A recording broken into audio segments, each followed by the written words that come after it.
Hanzo, at your service.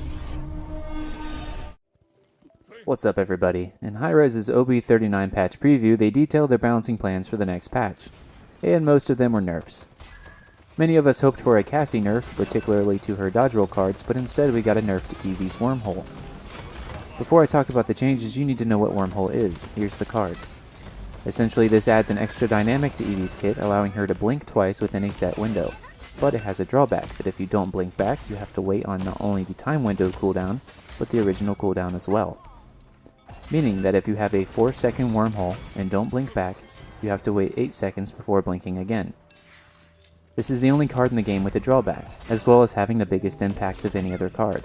So, Evie really only has two viable builds. The first build uses a 2-second window, wormhole 1, and the other build uses a 4-second window, wormhole 2.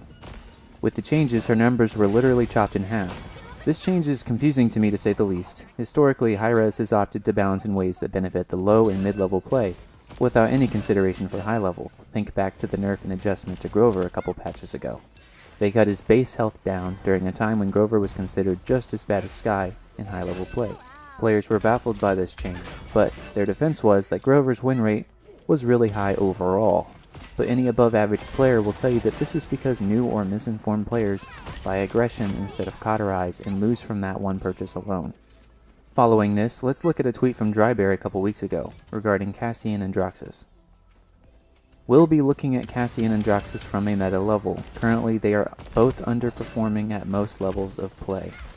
This was heartbreaking to read for anyone following the competitive scene because Cassie has been a must pick for a long time now. Now back to Evie. Evie's high skill floor, as well as people's general attitude towards the champion, lead me to believe Evie underplays anywhere below the top 5% of players. The worst part about this change is, pros almost exclusively use Wormhole 1.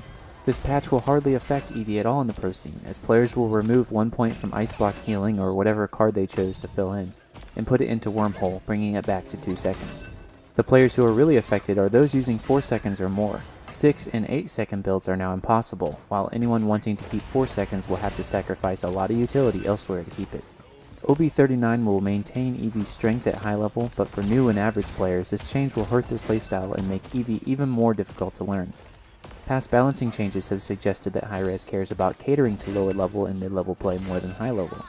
So I'm curious what led them to go against their typical design philosophy for this one case, while other champs like Cassie and Androxus reign supreme, and champs like Grover and Sky are tossed in the trash can.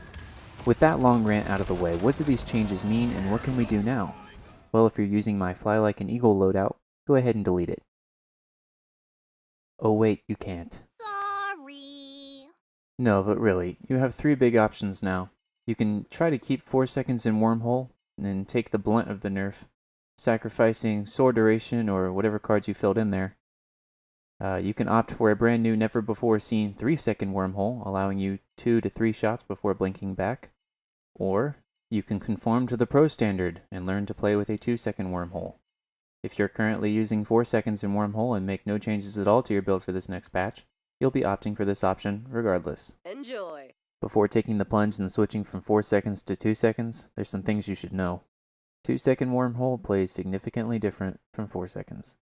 I say this because I've been trying it myself. It's been a very rough transition, especially when I'm learning while playing against this shit. Anyway, here's some key differences and things you should know. 2 seconds is a really short time frame. It's really difficult to assess the situation post-blink and still manage to get 2 shots off before blinking back. For us normal people, that kind of on-the-fly decision making is something to strive for, but probably not something we can expect to do on average. Regardless, if you want to play like the pros, 2 seconds is the way to go. Another thing, you don't always have to blink back. That's been the biggest lesson I've had to learn while playing with 2 seconds in Wormhole. At 4 seconds, not blinking back puts you on an 8-second penalty from blinking, since you have to wait for the blink window to finish before the cooldown starts. 2-second Wormhole means you're only put on a 6-second hold, which is much more manageable. In fact, if you watch some pros play Evie, you'll notice they blink back less than half of the time. I would attribute this partially to not being able to finish the job during that 2-second window, but also because always blinking back can become very predictable and people will start camping your blink spot to kill you quickly. Try that against a 4-second Wormhole player and you'll be wasting valuable time. All footage shown so far has been using a 4-second Wormhole. If you want to see how a pro player uses a 2-second window instead, for now I'll be recommending Bugsy. I'll throw a link to a video of his in the description. Well, anyway, I think I've said the word wormhole so much that it's beginning to lose all meaning to me, so I need to wrap this up. Many of you have asked for some Evie gameplay, so I'm going to let the rest of this match play out. Oh, actually, a couple more things. Last week I released my first Canessa montage, and in the description I briefly mentioned I opened up a new Discord. This is my official announcement for that. We'll be doing viewer games every Sunday afternoon, Eastern Standard Time. We did some viewer games this past Sunday, but there was only like 10 of us, so there's definitely room for more to join. One last thing. I'll be opening a Patreon account at the same time as releasing this video. Patreon is a way to say thanks to content developers and help justify their lowly lives. So if you like what I do and want to contribute, you can find the link for that below, as well as a link to our Discord. Thanks for watching, and see you next time.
You're on fire! Wait. Battle has begun.